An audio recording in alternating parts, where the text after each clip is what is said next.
اعوذ باللہ من الشیطان الرجیم، بسم اللہ الرحمن الرحیم۔ نولی فیکٹری کے معزز ساتھیوں، السلام علیکم۔ ناظرین اکرام، اللہ رب العزت نے جب اپنے خلیفہ یعنی انسان کی تخلیق کا فیصلہ کیا تو فرشتوں نے اس موقع پر عرض کی کہ اے رب کائنات، یہ زمین میں فساد اور خون خرابہ پیدا کرے گا، جس پر اللہ تعالیٰ کا ارشاد ہوا کہ جو بات میں جانتا ہوں وہ تم نہیں جانتے۔ اور جب جناب آدم کے پیکرے خاکی میں روح پھونکی گئی تو تمام آسمانی مخلوق کو حکم ہوا کہ آدم کو سجدہ کرو، جو کہ تمام مخلوق نے حکم کی تعمیل کی۔ لیکن ابلیس جو کہ جنوں کی نسل میں سے تھا اور اپنی انتہائی عبادت کی وجہ سے اللہ کا مقرب ٹھہر چکا تھا، اس نے یہ حکم ماننے سے انکار کر دیا اور کہا کہ یہ مٹی سے بنا ہے جبکہ میری تخلیق آگ سے کی گئی ہے، سو میں اس مٹی کے پتلے سے افضل ہوں اور اس کو سجدہ نہیں کروں گا۔ جس کے بعد یہ راندہ درگاہ ٹھہرا، مگر اس لعین نے اس وقت بھی اپنے خدا کو یہ چیلنج کرنے کی حماقت کی کہ میں اس کو یعنی انسان کو سیدھے راستے سے بھٹکا دوں گا، جس کے بعد ارشاد ہوا کہ جو میرے بندے ہیں وہ تیرے بہکاوے میں نہیں آئیں گے۔ سو دوستو، آج کی اس ویڈیو میں ہم اس لعین پر مزید گفتگو کریں گے۔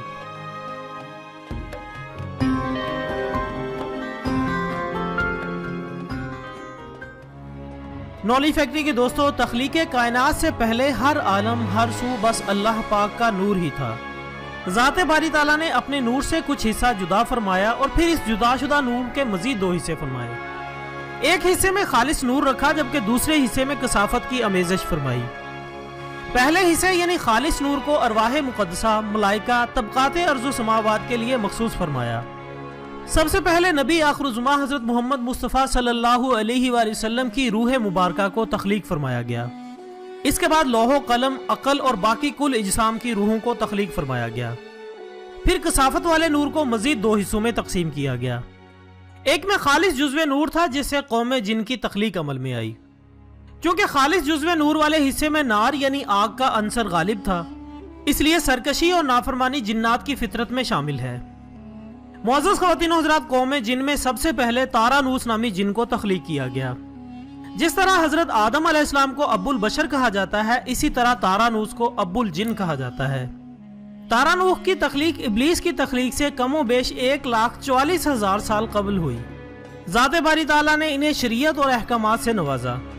دوستو، مجھے کوئی مستند حوالہ تو نہیں ملا جس میں ان کی زوجہ کا نام یا تخلیق معلوم ہو سکے، البتہ ایک کتاب میں یہ ضرور ملا ہے کہ انہیں روئے زمین پر ایک جن سے مخالف کوئی 300 سال بعد نظر آئیں، جس سے ان کی شادی ہوئی اور نسل بڑھتی رہی۔ ان کے ہاں اولاد کی موت نہیں ہوتی تھی اور یوں ان کی قوم کثیر تعداد میں بڑھتی چلی گئی۔ پھر رفتہ رفتہ ان کی سرکش فطرت ناریت رنگ لائی اور یہ قوم سرکشی پر اتر آئی۔ ان کی بدعمالیوں کے سبب تخلیق کے 36,000 سال بعد کثیر تعداد عذاب موت کی نظر کر دی گئی۔ اب روئے زمین پر کہیں کہیں نیک بستیاں باقی تھیں۔ جب ان کی آبادی بڑھی تو ان کی سرکشی بھی بڑھنا شروع ہو گئی۔ انہی نیک بستیوں میں سے چلپانیس نامی عابد اور پرہیزگار جن کو ان کی رہنمائی کے لیے منتخب کیا گیا، جنہوں نے بحکم خدا ان کی رہنمائی کی بھاگ دوڑ سنبھالی۔ مگر جس کی فطرت میں ہی سرکشی ہو وہ راہ راست پر کبھی نہیں آ سکتے۔ چلپانیس بھی اپنی قوم سے انتہائی بیزار تھے۔ قوم کی بدعمالیوں نے عذاب خداوندی کو دعوت دی اور یوں یہ سب بھی فنا کر دیے گئے۔ چلپانیس کے بعد اس اجڑی ہوئی قوم میں ایک نیک اور پارسا جن بلیکا پیدا ہوئے۔ چلپانیس کی اس اجڑی ہوئی قوم میں ایک نہایت پارسا جن تھے جن کا نام تھا بلیکا، جو بہت عابد اور زاہد تھے، قوم کی بدعمالیوں پر روتے تھے۔ قدرت نے ان کا انتخاب فرمایا، انہیں احکام الہی پہنچانے کے ساتھ ساتھ بادشاہت بھی عطا کی گئی۔ جنات کی دنیا میں بلیکا کا دور انتہائی اچھا دور کہا جا سکتا ہے۔ 36,000 سال تک انہوں نے اپنی قوم کی رہنمائی کی۔ قوم پھر بدعمالیوں کی طرف لوٹی تو عذاب خداوندی نے ان کو تباہ و برباد کر دیا۔ ناظرین اکرام، اسی دور میں ابلیس کے والد اور والدہ کی پیدائش ہوئی۔ ابلیس کے باپ کا نام چلیپا تھا، چہرہ ایسے جیسے ببر شیر کا۔ قوم نے انہیں شاشین کا لقب دیا تھا، مطلب دل دہلا دینے والا۔ قومی حیثیت کی مناسبت سے انہیں ابو الغوی بھی کہا جاتا تھا۔ ابلیس کی والدہ کا نام نبلیس تھا، جو کہ قوم جنات کی سب سے طاقتور مادہ تھی، جو کہ کئی سو جنوں کا بیک وقت مقابلہ کر سکتی تھی۔ اس کے چہرے کی ساخت جیسے مادہ بھیڑیے کا چہرہ ہوتا ہے۔ ان دونوں کے بارے میں قوم میں یہ مشہور تھا کہ جس قوم میں چلیپا اور نبلیس ہوں وہ کبھی نہیں ہار سکتی اور کوئی طاقت ان کا مقابلہ نہیں کر سکتی۔ اس قوم کی تباہی اور بربادی کے آخری سالوں میں ابلیس یعنی عزازیل کی چلیپا اور نبلیس کی ہاں پیدائش ہوئی۔ اسی دوران یہ قوم اس حد تک نافرمانیوں میں گر گئی کہ آسمان لرز اٹھا۔ بیان ہوتا ہے کہ یہ جنات آسمان تک، بعض کے نزدیک دوسرے آسمان، بعض کے نزدیک تیسرے آسمان تک پہنچ جاتے تھے اور فرشتوں کے لیے باعث تکلیف بنتے تھے۔ تب ذات باری تعالیٰ نے فرشتوں کی فوج کو ان کو قتل کرنے کے لیے بھیجا کہ عہد اور احکام سے غداری کرنے والوں کو عبرت بنا دیا جائے۔ ملائکہ کی فوج روئے زمین پر آئی تو پہلے تو قوم جنات نے ان کا ڈٹ کر مقابلہ کیا۔ چونکہ یہ ملائکہ تھے اس لیے جنات ان کا مقابلہ نہ کر سکے۔ بہت ساری قوم قتل ہوئی، کچھ چھپ گئے اور چھوٹی عمر والوں کو قیدی بنا لیا گیا۔ ان قیدیوں میں عزازیل یعنی ابلیس بھی شامل تھا۔ روایات میں آتا ہے کہ عزازیل یعنی ابلیس کی عمر اس عذاب کے وقت 282 سال تھی۔ اگر 282 سال کی عمر کو دیکھا جائے تو تعجب ہوتا ہے، مگر جب گزرنے والے ادوار کا ان سے موازنہ کیا جائے تو یقیناً یہ ابلیس کا کم عمری کا دور تھا۔ اس حساب سے یہ بچہ ہی تصور کیا جائے گا۔ خیر دوستو، ملائکہ نے اسے تمام تعلیم سکھائی، آسمانی راز، علوم اور ادب و آداب بھی سکھائے۔ یہ ایک مصلحت تھی کہ یہ بہت جلد سیکھتا رہا، سیکھنے اور عبادت کرنے کے علاوہ اسے کوئی کام نہ تھا۔ یہاں تک کہ اتنا مگن ہو کے سیکھا کہ فرشتے اس کی قابلیت، اس کی عبادت گزاری پر رشک کرتے۔ وقت گزرنے کے ساتھ ساتھ اس کی عزت و توقیر میں اضافہ ہوتا گیا۔ فرشتے اس کے ساتھ رہنے کو باعث فخر سمجھتے تھے۔ پہلے آسمان پر ابلیس کا نام عابد مشہور ہوا۔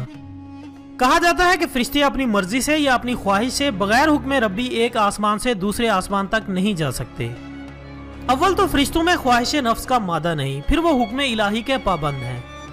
لیکن ابلیس اپنے زہد و تقوی، علم و فضل کی بنا پر دوسرے آسمان تک پہنچ گیا۔ یہاں بھی اس نے اپنی عبادت، ریاضت، علم و مہارت کی شہرت پائی اور ان کو درس دیتا رہا۔ دوسرے آسمان پر ابلیس زاہد کے نام سے مشہور ہوا۔ پھر تیسرے آسمان تک پہنچا، یہاں بھی فرشتوں کو درس و تدریس کرتا رہا۔ تیسرے آسمان پر ابلیس نے بلال کے نام سے شہرت پائی۔ چوتھے آسمان پر ابلیس پہنچا تو یہاں اس کی ملاقات بہت ساری ارواح مقدسہ سے ہوئی۔ یہاں بھی اس کے علم و فضل کے چرچے تھے۔ چوتھے آسمان پر والی کے نام سے مشہور ہوا۔ پھر حکم ہوا کہ چوتھے آسمان سے پانچویں آسمان پر چلے جاؤ۔ یہاں اپنے علم و فضل، ریاضت و اطاعت کی وجہ سے تقی کے نام سے مشہور ہوا۔ چھٹے آسمان پر پہلے ہی اس کے علم و فضل کے چرچے تھے۔ یہاں بھی یہ ملائکہ کو درس دیتا رہا اور ان کا استاد ٹھہرا۔ چھٹے آسمان پر اسے قبازان کے نام سے شہرت ملی۔ لیکن باقی آسمانوں کی نسبت چھٹے آسمان پر ابلیس کا قیام کم رہا۔ ناظرین اکرام، ساتوں آسمانوں پر ابلیس بقائے نور میں رہا اور اسے 7 آسمانوں کے سب ملائکہ کا معلم قرار دیا گیا۔ یہاں پہنچ کر اس نے اپنی عاجزی اور ریاضت کی انتہا کر دی۔ یہاں اس نے فرشتوں کے استاد سردار عزازیل کے نام سے شہرت پائی۔ اور کم و بیش 30,000 سال یہ مقربین کا استاد رہا۔ اس کے بعد اسے حکم ہوا کہ رضوان جو کہ جنت کا داروغہ ہے، اس کی معاونت کرو اور اہل جنت کو اپنے علم و فضل سے بہرہور کرو۔ جنت میں بھی اس نے اپنے علم و فضل کے دریا بہائے اور داروغہ جنت رضوان کو بھی اپنے علم سے سیراب کیا۔ بعض روایات کے مطابق ابلیس 40,000 تک فرض خزانچی انجام دیتا رہا۔ اس دوران ابلیس کے من میں اپنی قوم کا سربراہ بننے، انہیں راہ راست پر لانے کی خواہش جاگی، مگر یہ بغیر حکم خداوندی ممکن نہ تھا۔ پھر جنت سے دوری بھی ابلیس کے لیے جان لیوا تھی۔ ابلیس نے پروردگار عالم سے دعا کی کہ میرے رب، آپ نے میری دلی مراد بخشی، مجھے اتنی طاقت اور ہمت دے کہ میں زمین پر ہر ذرے کو تیرا مطیع اور فرما بردار کر سکوں۔ چنانچہ دعا قبول ہوئی، ابلیس کو طاقت دے دی گئی۔ لیکن ابلیس نے اپنی قوم میں جانے سے پہلے اپنے نائب کو بھیجنے کا منصوبہ بنایا جو کہ اس کی راہیں ہموار کر سکے۔ سب سے پہلے سہلو تلیس بن بلاہت نامی جن کو قوم میں بطور نائب بھیجا، مگر یہ جن واپس نہ پلٹا۔ دوسرا نائب بھیجا گیا، وہ بھی نہ پلٹا۔ یک کے بعد دیگرے ابلیس نے 5 نائب بھیجے، مگر کوئی بھی واپس نہ آیا۔ آخر اس نے آصف بن یاسف نامی چلاک جن کو نائب بنا کر بھیجا تاکہ وہ باقی 5 جنوں کی بھی خبر لے۔ یہ جن بھی بہت عرصہ تک نہ پلٹا تو ابلیس کو فکر لاحق ہوئی۔ آخرکار آصف بن یاسف پریشان حال واپس آیا اور بتایا کہ اپنی قوم ہدایت سننا ہی نہیں چاہتی۔ انہوں نے تمہارے 5 نائبین کو موت کے گھاٹ اتار دیا ہے کہ تم جن ہو کر فرشتوں سے جا ملے ہو۔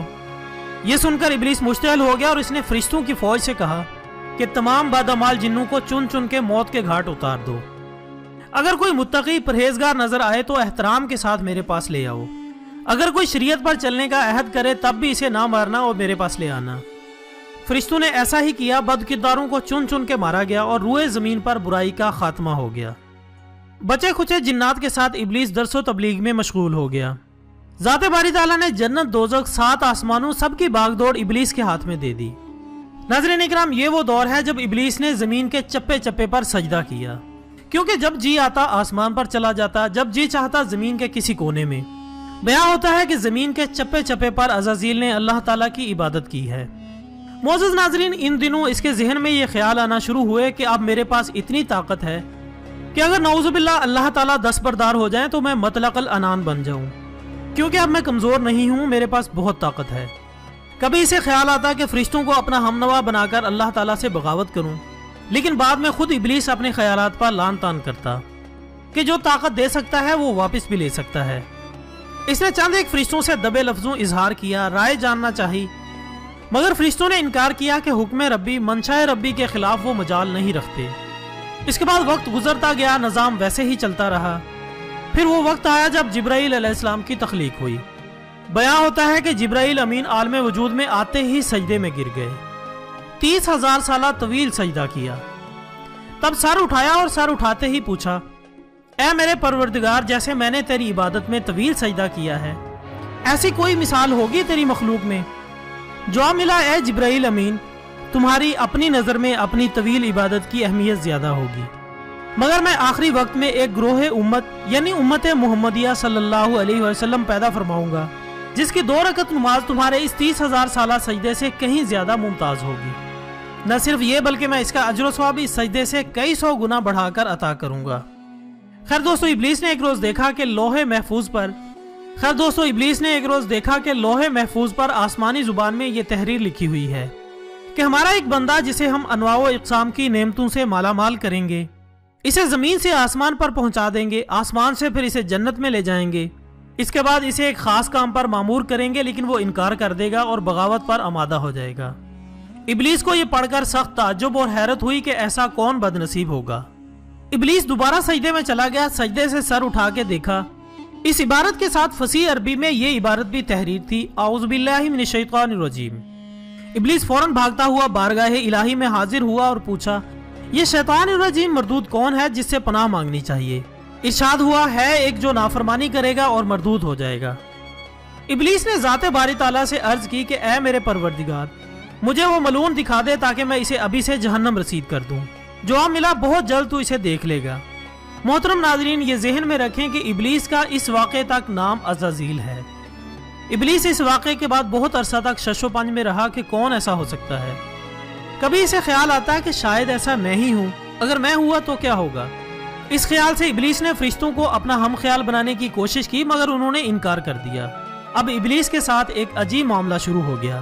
جب یہ سجدے سے سر اٹھاتا تو سجدے والی جگہ پر لعنت اللہ علی ابلیس لکھا ہوا نظر آتا، مگر وہ اس بات سے بے خبر تھا کہ وہ اپنے اوپر ہی لعنت بھیج رہا ہے۔ یہ وہ دور ہے جب ذات باری تعالیٰ نے فرشتوں سے اپنے نائب کا ذکر فرمایا۔ فرشتوں نے عرض کی کہ ذات باری تعالیٰ وہ زمین میں فساد پھیلائے گا، مگر اللہ رب العزت نے فرمایا کہ جو میں جانتا ہوں وہ تم نہیں جانتے۔ ابلیس نے ایک مرتبہ پھر اس خیال سے فرشتوں کو ہمنوا بنانے کی کوشش کی کہ اگر میں نے بغاوت کی تو کوئی نہ کوئی ہمنوا ہم خیال ضرور ہونا چاہیے، مگر تمام فرشتوں نے یک زبان ہو کر کہا کہ وہ حکم الہی کے سامنے ایسا کرنے کی جرت نہیں رکھتے۔ ابلیس اس جواب سے بہت مغموم ہوا، مگر مشیت ربی تھی، ابلیس کی اس حرکت کے باوجود کوئی نوٹس نہیں لیا گیا۔ معاملات اسی طرح چلتے رہے۔ اب وقت آیا تخلیق آدم کا، لیکن دوستو ویڈیو چونکہ کافی لمبی ہو چکی ہے، اس لیے آپ لوگوں کے قیمتی وقت کی اہمیت کو سمجھتے ہوئے آج اس ویڈیو کا یہیں پر اختتام کرتے ہیں۔ اگر آپ کو یہاں تک ہماری کاوش پسند آئی ہو تو ویڈیو کو لائک کر کے کومنٹس باکس میں اپنی رائے کا اظہار کریں۔ کل انشاءاللہ دوبارہ ملاقات ہوگی اسی ویڈیو کے دوسرے حصے کے ساتھ، تب تک کے لیے اجازت دیجیے گا۔ اپنا دوستوں، رشتہ داروں اور گرد و نواح کے تمام لوگوں کا بہت خیال رکھیے گا۔ اللہ حافظ۔